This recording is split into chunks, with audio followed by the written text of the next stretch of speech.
하박국 1장 1절부터 11절 말씀 가지고 오늘 은혜 나누겠습니다. 하박국은 요시야 말기인 640년에서 609년, 기원전 640년에서 609년에 여호야김이 왕으로 있을 초기에 유다에서 살았던 선지자입니다. 하박국이 레위 지파에 속한 예수의 아들로서 성전을 섬기던, 찬양으로 섬기던 사람이었을 것입니다. 하박국이 살았을 때는 역사적으로는 니느웨가 멸망하고 바빌론이 등장할 때입니다.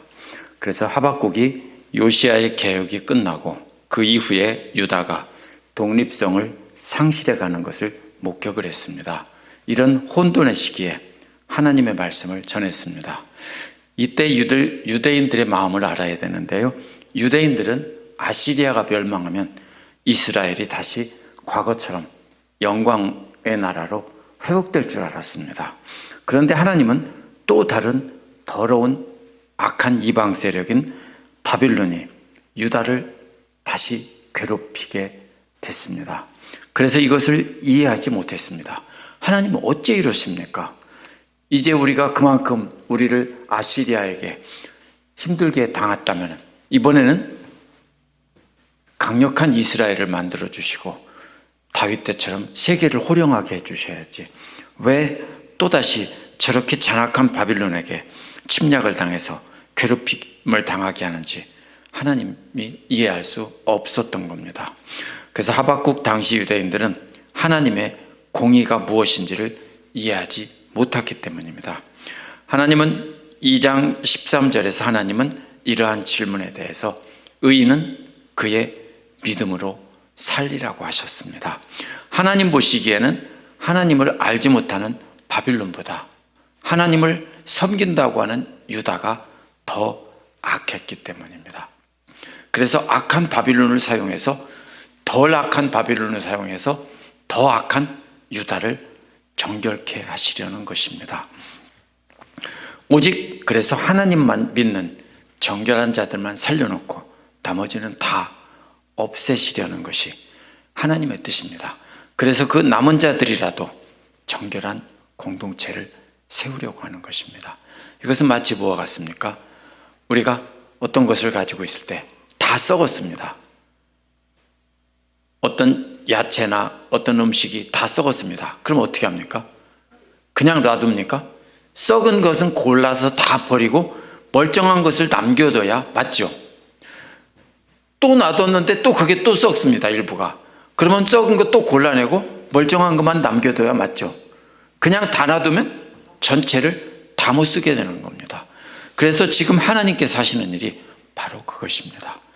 악한 자들, 이방 세력보다 더 악한 자들을 전부 멸하시고 그 중에서 하나님께 돌아온 자들을 남겨서 정결한 공동체를 다시 세워보겠다는 것이 하나님의 뜻입니다.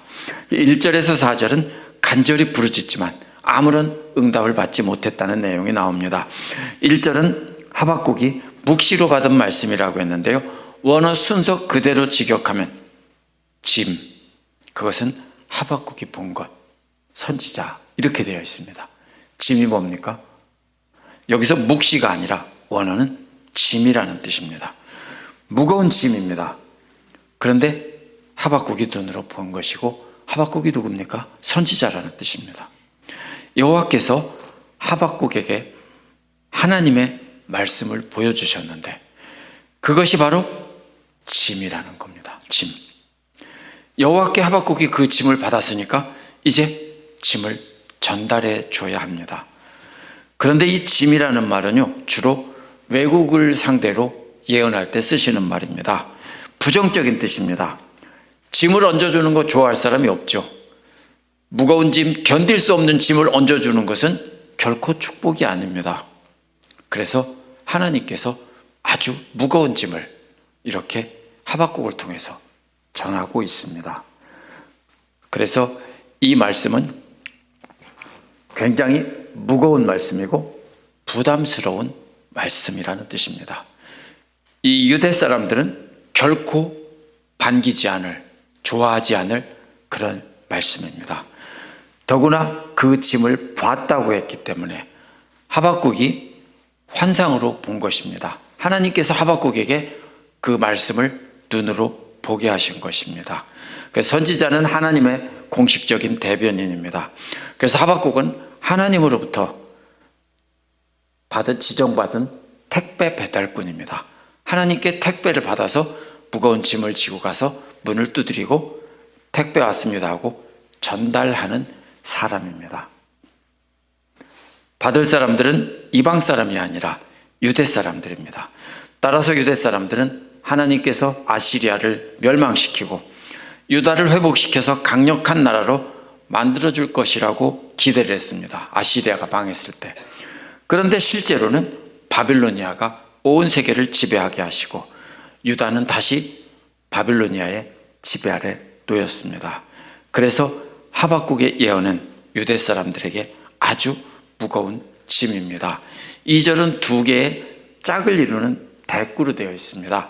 앞부분은 여호와여 언제까지 내가 도와달라고 부르짖어야 합니까? 언제까지 들어주지 않으시렵니까? 이런 뜻입니다. 무엇 때문에 하박국이 그렇게 간절히 부르짖었을까요? 무엇을 부르짖었는데 하나님은 전혀 응답해 주지 않는 걸까요? 짝을 이루는 2절 뒷부분에 나왔습니다. 내가 주님께 폭력입니다 하고 부르짖어도 라는 말입니다. 폭력이다 하고 외쳐도 구해주지 않는다는 겁니다. 폭력이 뭡니까? 강제로 때리고 빼앗는 것이 폭력입니다. 반대는 뭡니까? 공의입니다. 공의가 뭐죠? 악한 자는 벌하고 억눌린 자, 착한 사람들, 잘못 이렇게 어려움을 당하고 있는 사람들은 너는 무죄다 하고 해방시켜주는 것이 공의입니다. 반대는요, 멀쩡하게 아무 죄 없는 사람을 붙잡아 두들겨 패고 빼앗고, 그리고 돈 많고 부자들은 나쁜 사람들인데도 그 사람들에게는 더 잘해주고 하면 그것이 바로 폭력입니다라는 말의 뜻입니다. 공의의 정반대입니다. 하나님의 나라가 공의가 온 땅에 가득해야 되는데 폭력을 휘두르는 강도들만 가득하다는 뜻입니다. 그래서 하박국이 부르짖은 것이 바로 그겁니다. 폭력이 가득합니다. 하나님, 온 나라에 폭력 천지입니다. 힘 있는 자들이 악한 자, 선한 자들은 전부 괴롭히고 핍박하고 때리고 빼앗고 악한 부자들 편은 이렇게 들어주고 이럽니다. 폭력입니다라고 하는 겁니다. 그래서 약한 자들이 강도들에게 빼앗기고 매를 맞는 장면을 보고 하나님께 구해달라고, 폭력입니다 하나님, 폭력입니다, 제발 공의를 세워주십시오라고 하는 겁니다. 그런데 하나님은 안 들어주셨다는 겁니다. 하박국이 잘못 기도했습니까? 하박국은 올바른 기도를 했습니다. 그런데도 안 들어주셨다는 겁니다. 하박국이 폭력이라고 친 것이 뭘까요? 하면은 어떤 사람들은 여호야김의 통치라고 합니다. 유다왕 요시야는 우상을 부르고 개혁을 시도했습니다. 그러나 요시야가 죽고 악한 왕인 여호야김의 통치가 시작되자 다시 공의는 사라지고 폭력적인 정치가 시작된 겁니다. 예레미야 36장 20절에서 36절에 보면 나옵니다. 26절에 보면 나옵니다. 여후디가 하나님의 말씀에 적힌 두루마리를 낭독하면 그것을, 여호야김은 그것을 읽은 부분을 잘라서 불태우고 또 읽으면 또 잘라서 불태우고 선지자 바룩과 예레미야를 잡으라 하고 한 것이 나옵니다. 그것이 바로 폭력입니다. 의인들이 핍박을 당하고 악인들이 판치는 세상이 폭력입니다. 3절 앞부분은 어찌하여 나로 불의를 보게 하십니까? 라고 했습니다. 어찌하여 악을 그대로 보기만 하십니까? 불의가 판을 치는데, 폭력이 판을 치는데 왜 하나님은 계속 그대로 방관만 하고 계십니까? 라는 겁니다. 불의는 정의의 반대입니다. 정의란 악한 자들이 심판을 받고 억울한 자들이 억압해서 해방되는 것인데, 불의는 폭력으로 억압하는데도 통치자들은 계속해서 억압하는 자들의 편을 들고 약한 자들은 밟는 것이 바로 이 불의이고 폭력인 겁니다.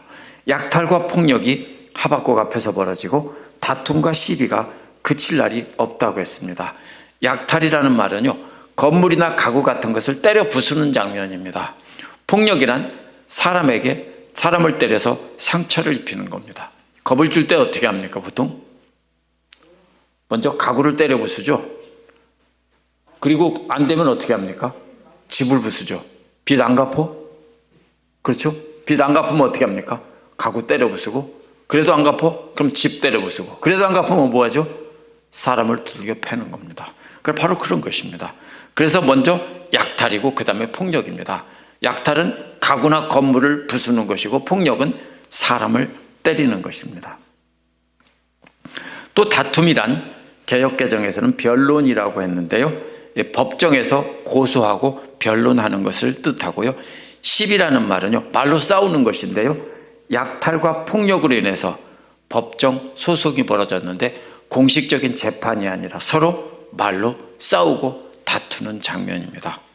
개판이죠. 나라가 그렇다는 겁니다. 4절은 그 결과 율법이 해이하다고 했습니다. 율법은 모세오경을 뜻합니다. 하나님 말씀에서 죄라고 한 것이 완전히 무시되고 있다는 뜻입니다. 또 정의가 전혀 시행되지 못한다는 겁니다. 정의란 공정한 재판을 내린 기록들입니다. 율법에 있지 않은 것들은 공정한 재판의 판례를 찾을 수 있는데, 판례에서 찾을 수 있는데 그걸 알고도 시행하지 않는다는 겁니다. 악인이 의인을 에워쌌다고 했습니다. 의인은 극소수고 대부분은 다 악인뿐입니다. 그 공정한 재판이 내려져야 될 판례들이 왜곡되어지고 또 똑바로 세워져야 될 정의가 비틀어지고 꼬였다는 겁니다. 악인이 누굽니까? 바벨론 사람들이라고 말하기도 하지만 대부분은 유다 사람이라고 합니다. 이 편지는 문제는 바벨론 사람이 아니라 유다 사람들이 악하기 때문입니다. 악인들은 유다 사람들을 억압하던 이방 사람들이 아니라 바로 유대의 왕 여호야김과 또 그 백성들입니다. 왕만 악한 게 아닙니다. 백성들도 다 악합니다. 왜요? 자기보다 힘없는 자들 다 괴롭히고 폭력으로 빼앗고 그러죠. 하나님 말씀을 따라 살아야 된다고 외치던 의인들은 사방천지 악인들 뿐입니다. 그래서 그들에게 둘러싸여서 핍박을 받고 있고, 악인들은 자기들의 악한 행위가 하나님의 정의라고 떠들고 있는 상황입니다. 예수님 시대도 똑같죠. 하나님 말씀은 무시되고 하나님의 현명한 재판 기록은 왜곡되어서 행해져 있었고, 그래서 예수님 당시 사람들도 살인과 분노와 원한으로 인해서 고소와 간음과 거짓 맹세를 하면서 하나님 말씀을 왜곡시키고 괜찮다라고 했습니다. 그래서 예수님께서 마태복음 5장에서 7장에서 뭐라고 했습니까? 하나님 말씀의 참뜻은 이것이다라고 말씀하신 것도 바로 하나님의 정의가 비틀어지고 꼬여 있었기 때문입니다. 두 번째로 5절에서 6절은 갈대아 사람들을 통해 심판한 것을 보고 경악한다는 내용이 나옵니다. 5절 앞부분을 보면 보고 또 보고 놀라고 또 놀란다라고 원어에 되어 있습니다. 놀라운 광경이 벌어질 것이기 때문에 보고 또 보고 자세히 들여다보라는 것입니다. 자세히 들여다본 뒤에는 놀라고 또 놀라는 겁니다. 세 번역은 뭐라고 번역했냐면 놀라고 즐겁할 일이라고 번역했는데요, 원어는 놀라고 또 놀랄 일이라는 뜻입니다. 정말 깜짝 놀랄 일이라는 뜻입니다. 어디서 그렇게 놀란다는 겁니까? 여러 나라들 가운데서입니다. 여러 나라가 누굽니까? 유다를 둘러싸고 있는 강대국들입니다. 언제 이렇게 놀랍니까? 하나님께서 선지자들을 통해 그 백성을 심판하신다는 말씀이 이루어지는 것을 보고 주변 나라들이 깜짝 놀란다는 겁니다. 유대 사람들은, 이스라엘 사람들은 하나님께서 자기들을 구해주고 이방 사람들을 심판할 것이라고 생각했는데, 하나님은 반대로 선지자들 통해서 말씀하신 그대로 유대 사람들을 심판하시는 겁니다. 그래서 주변 나라 사람들이 하나님이 하신 말씀이 그대로 이루어지니까 깜짝 놀란다는 뜻입니다. 그래서 놀라고 또 놀란다고 한 겁니다. 5절 뒷부분은 왜냐하면 왜 그렇게 경악을 하도록 놀라는지 이유를 말하는데요, 내가 한 가지 일을 행한다는 것입니다. 이 일을 행한다는 말은 일을 일할 것이다 라는 겁니다. 놀라고 놀란다는 것은 무지 놀란다는 뜻이고요, 일을 일한다는 것도 하나님께서 분명히 일하신다는 것을 강조하는 겁니다. 언제요? 너희 살아생전에 그렇게 일을 한다고 했기 때문에 선지자가 살아있을 동안에 그 일이 이루어진다는 겁니다. 그런데 그 일이 너무나 놀랍기 때문에 누가 너희에게 말해도 도저히 믿지 못한다는 겁니다. 6절에서 뭐라고 말합니까? 왜냐하면이라고 5절과 연결합니다. 보라, 내가 갈대아 사람, 바빌로니아 사람, 갈대아 사람입니다. 갈대아 사람을 일으킬 것이다 라고 합니다. 바빌로니아 사람, 즉 갈대아 사람들은 유프라테스 강과 티그리스 강 하류에 살던 바빌로니아 사람들을 말합니다. 이들이 4대 문명의 하나이고요, 메소포타 문명이 일어났던 곳입니다. 그렇다면 그렇게 경악할 만한 일을 하나님께서 갈대아 사람들을 일으킨다는 겁니다. 그 사람들이 어떤 사람입니까? 먼저 사납고 성급한 백성이라고 했는데요, 여기 두렵고 무서운 백성이라고 그랬죠. 사납다는 말은 본래 쓰다는 말입니다. 민수기 5장 18절에서 저주가 되게 할 쓴 물이라고 할 때 쓰다는 말이 바로 여기서 사납다는 말의 뜻입니다. 괴롭게 하셨습니다 라고 할 때 쓰인 말입니다. 쓰다는 말은요, 죽음을, 고통을 경험하는 겁니다. 욥기 7장 11절에서도 내 영혼의 괴로움이라고 해서 쓰일 때도 역시 그 괴로움을 쓰다는 표현으로 했습니다. 그래서 인정사정 없이 죽일 것이기 때문에 수많은 사람들이 가족을 잃고 괴로움을 당할 것이다 라는 겁니다. 짝을 이루는 성급하다는 말은요, 아주 말이 빠르게 다니며 그렇게 잔인하게 죽인다는 뜻입니다. 이런 사람들은 온 땅을 돌아다니며 자기들이 것이 아닌 것을, 자기들의 아닌 거처들을 자기 것으로 삼는다고 했습니다. 빨리 다니면서 뭐합니까? 닥치는 대로 죽이고 그 남의 집을 다 자기 집으로 차지한다는 것입니다. 하나님께서 심판하신다고 여러 선지자들을 통해 말씀하셨는데 백성들은 설마 했는데 이제 하박국 시대에 드디어 그것이 이루어질 것이다 라는 겁니다. 그러나 이제 곧 하나님의 심판을 눈으로 보게 되는데 더 놀라운 것은 그들의 잔인함과 빠른 정복의 속도입니다. 그래서 7절에서 11절은 그 사람들이 온 세상을 정복하자 하나님 자리에 앉았다는 내용이 나옵니다. 7절에서 그들은 무섭고 두렵고 무섭다라고 했는데요, 두렵다는 말은 아가 6장 4절과 10절에서 어미함이라는 말과 같은 말이고요, 세 번역은 장엄함으로 번역한 말입니다. 아가서에서는 깃발을 세우고 열을 맞춰 있는 군대 같다고 할 때 썼습니다. 이게 뭡니까? 만약 군대가 수만 명이 깃발을 들고 쫙 무장을 하고 모여 서 있다면 어떻겠습니까? 그 분위기가 굉장히 두렵겠죠. 바로 그런 뜻입니다. 그렇게 두려움을 불러일으킬 만큼 엄청나다는 겁니다. 또 무섭다는 말은요, 하나님을 두려워하거나 경외한다고 할 때 쓰였습니다. 하나님의 사자가 아브라함에게 그 아이에게 손대지 말라라고 하면서 내가 하나님을 경외하는 줄 안다고 할 때 경외한다는 말이 곧 두렵다는 말입니다. 갈대아 사람들의 군대를 볼 때 그렇게 두려워하고 엎드리기를 마치 하나님 앞에 엎드리듯이 그렇게 최고로 두려워한다는 뜻입니다. 또 개역개정은 당당함과 위엄이 나온다고 했는데요, 개역은 심판과 위령이라고 했습니다. 개역이 원어를 그대로 직역한 건데요, 세번역은 정의와 권위라고 번역했습니다. 세번역은 직역을 하면서도 조금 더 알기 쉽게 번역을 했습니다. 심판이나 정의로 번역된 말은 법정에서 올바른 재판을 한 것을 뜻합니다. 그래서 공정하고 현명한 재판의 기록을 나타낼 때도 이 말을 썼습니다. 위엄이나 권위로 번역된 말은요, 높이 들어올린다는 것입니다. 창세기 4장 7절에서 여호와께서 가인에게 어찌 낯을 못 들겠느냐라고 할 때 얼굴을 높이 든다고 할 때 썼습니다. 당당하게 고개를 높이 쳐든다는 뜻입니다. 누가 그렇게 합니까? 신이나 왕으로부터 특별한 지위를 부여받은 사람, 왕이 인장반지를 빼주면서 너는 내 모든 권한을 너에게 다 준다, 내 자리 높은 것만 빼놓고는 다 네가 이 나라에서 최고다라고 했다면 그 다음에 어떻게 할까요? 그 사람은 고개를 높이 들겠죠. 바로 그런 장면입니다. 그런데 이러한 재판과 권위가 자기들 스스로에게서 나온다고 했으니까 자기들 군대의 힘으로 재판하고 그 권위를 높이 세운다는 것입니다. 바벨론 사람들이요. 세번역은 원어의 그런 단어들을 직역하면서도 그 의미를 잘 살려 번역했습니다. 그 재판과 권위가 어디서 나오는지 설명한 것이 8절인데요. 먼저 그들이 부리는 말은 표범보다 빠르다라고 했습니다. 사실 전력 질주한다면 말이 이깁니다.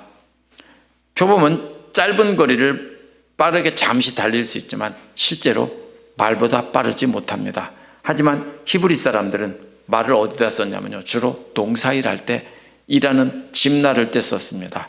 그렇기 때문에 먹이를 잡으려고 달리는 표범이 37마일 정도 속도로 달리기 때문에 정말로 빠르다라고 본 것입니다. 갈대아 사람들이 군마들은 사람을 태우고 달리는데 표범처럼 그렇게 달린다는 겁니다. 또 저녁 이리보다 사납다라고 했는데요. 저녁 굶주린 늑대, 해걸음에 나타나는 굶주린 늑대라고 했죠. 밤에 저녁에 해질 무렵에 늑대들이 사냥하는 모습을 그린 것입니다. 팔레스타인 지방에서 늑대 또는 이리들은 해질 무렵에 주로 사냥을 했기 때문입니다. 하루 종일 굶주렸기 때문에 어떻게 했습니까? 먹이를 잡는 모습은 아주 사나운 것입니다. 짝을 이루는 말이요, 8절 뒷부분에 나오는데요. 그들의 기병들은 달려온다. 먼 곳에서 그렇게 달려온다라고 했습니다. 기병들이 달려옵니다. 표범처럼 빠르다라, 표범보다 빠르다는 말을 설명한 말입니다. 또 마치 먹이를 삼키려는 독수리의 나름 같다라고 했습니다.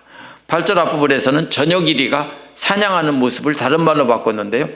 독수리가 먹잇감을 발견하고 내려오는 속도가 정말로 빠릅니다. 그렇게 갈대아 군대들이 빠르게 예루살렘을 공격하고 있다. 예루살렘은 뭡니까? 그러면 저녁에 이리들에게 잡혀먹는 양이나 이런 약한 초식동물들입니다. 또 독수리가 내려와서 확 채가는 그런 동물인 것입니다. 9절은 다 폭력을 휘두르러 온다라고 했습니다. 그들은 다 폭력을 휘두르러 온다고 했는데요. 시편 7편 16절에서는 그의 포악은 자기 정수리를 내리리로다 라고 할 때 포악이라는 말과 폭력이라는 말이 같은 말입니다. 이게 무슨 말이냐면요, 하나님의 진노의 불화살이 머리 위로 쏟아진다는 뜻입니다. 그럼 폭력이라는 말은 또 칼을 휘두르거나 화살을 쏘는 모습입니다. 그렇기 때문에 불화살이 머리 위로 막 수천 개, 수만 개가 막 쏟아지고 그 다음에 칼이 또 화살이 막 날라오고 하는 장면이 바로 폭력을 휘두르러 온다는 뜻입니다. 세번역은 폭력을 앞세우고 온다고 했는데요. 앞으로 나온다는 말은 본래 동풍이라는 뜻입니다. 예루살렘 사람들의 관점에 보면요, 갈대아 사람은 동쪽에서 오는데 이스라엘의 동쪽편은 사막입니다. 근데 거기에서 사막에서 불어오는 뜨거운 모래바람은요, 아주 건조한 바람인데 나무건 풀이건 다 말라 죽습니다. 그래서 그처럼 갈대아 사람들이 지나가면 동풍이 부른 뒤에 모든 나무나 식물들이 다 말라 죽는 것처럼 바람처럼 그들이 지나가면 다 죽는다고 했습니다. 포로를 잡기를 모래알같이 한다고 했습니다. 얼마나 많습니까? 모래알처럼 많은 게 어디 있어요? 한번 세보세요. 한 주먹, 빌락시 해변에 가서 한 주먹 퍼서 모래알 세보세요. 한 산만 풀면 하루 종일 세야 됩니다. 그렇죠? 그렇게 많다는 뜻입니다. 그렇다면 예루살렘과 유다 사람들은 죽거나 포로로 다 잡혀간다는 뜻입니다. 10절은 그렇게 공격하여 다 죽이고 포로로 잡은 뒤의 장면입니다. 그렇게 다 죽이고 잡았으면 왕은 살아있지만 뭡니까? 허수아비죠. 그래서 뭐라고 합니까? 왕을 업신여긴다고 했죠? 멸시하는 겁니다. 열왕기하 2장 23절에서 젊은 아이들이 엘리사를 대머리라고 조롱했다고 할 때도 똑같은 말을 썼습니다. 갈대아 사람들이 모든 나라를 그렇게 점령한 뒤에 왕들을 조롱하고 또 왕들 아래에 있는 통치자들도 그렇게 비웃었습니다. 그래서 왕과 통치자들만 비웃는 게 아닙니다. 그 다음에 또 뭐라고 했습니까?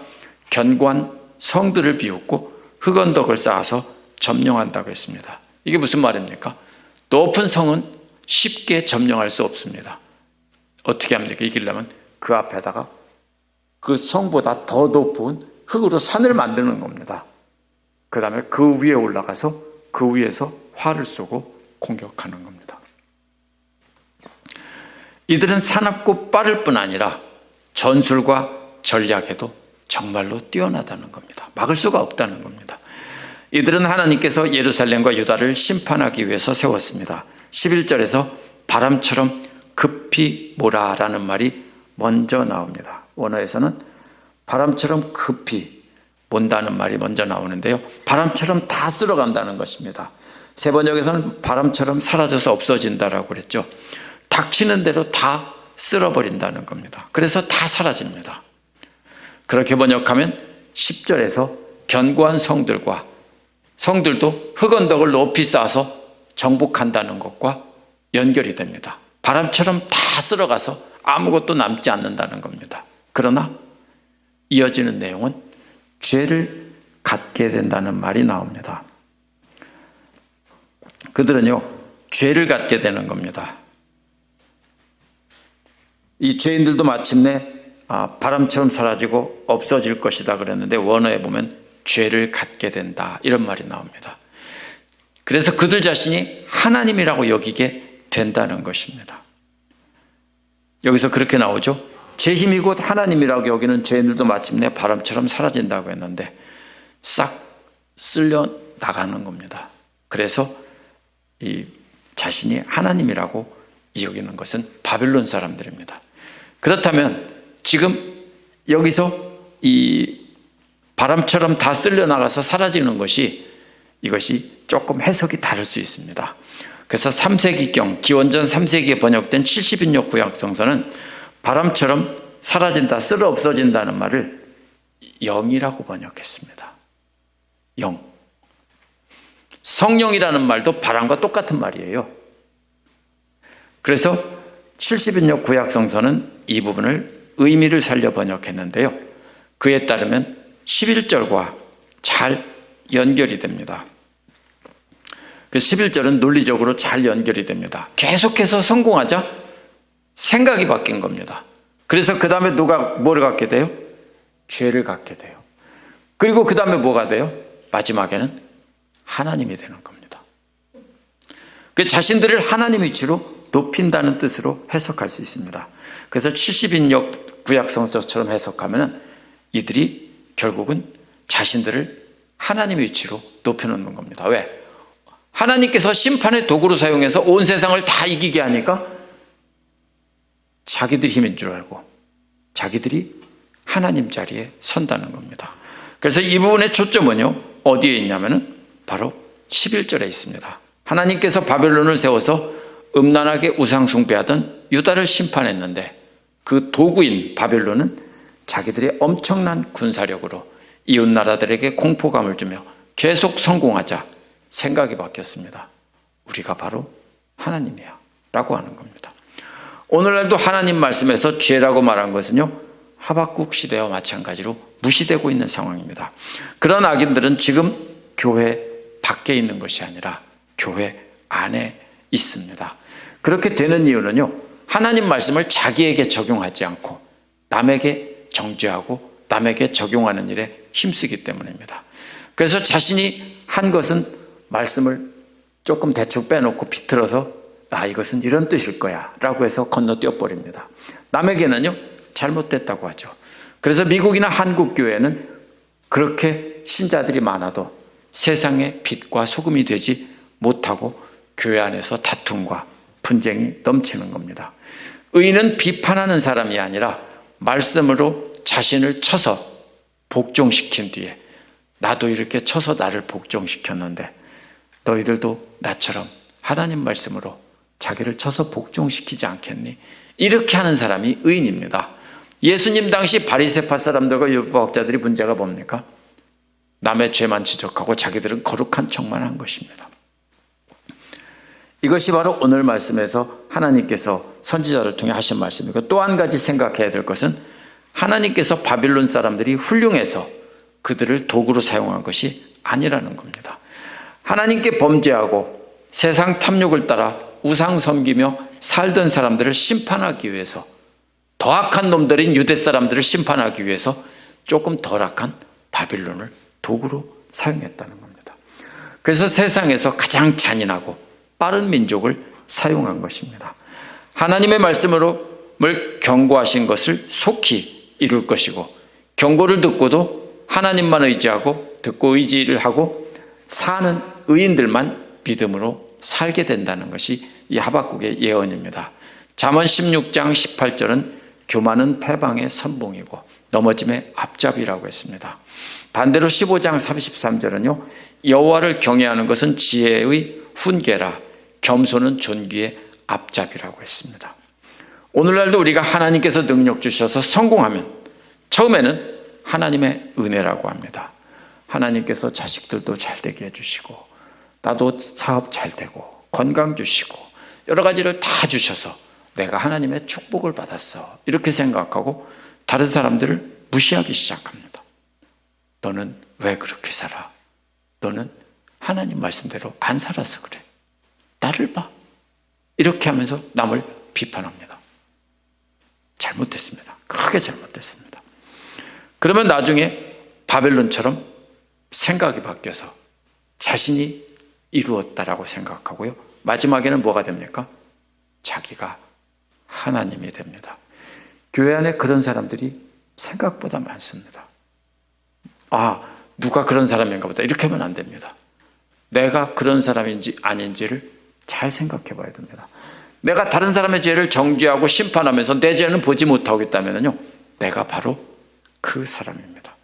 그래서 자신을 높이는 것은 멸망의 지름길로 달려가는 거고요, 반대로 여호와의 지혜와 훈계를 따라 자기를 쳐서 복종시키고 여호와 앞에 엎드려서 두려움에 떨며 그 말씀을 따라 사는 것은 하나님 앞에서 존귀한 자로 서게 되는 것입니다. 그래서 우리는 우리를 먼저 말씀에 쳐서 복종시킨 후에 다른 사람에게도 우리 함께 그렇게 하자, 이렇게 권하는 자가 되어야 합니다. 행여나 하나님께서 우리를 축복해 주시고 우리를 하나님의 도구로 사용하셨다고 해도 절대로 우리는 우리 자신을 하나님 자리에 두면 안 됩니다. 말씀으로 자신을 쳐서 복종시킨 뒤에도 누가 옵니까? 사탄이 계속 유혹합니다. 뭐라고요? 너를 높이라고요. 그런데 그 유혹을 이기고 하나님께서 모든 것이 잘 되고 모든 것이 우리 뜻대로 다 됐어도 우리를 쳐서 복종시켜서 남을 섬기는 자리에 서야 하는 것입니다. 기도하겠습니다.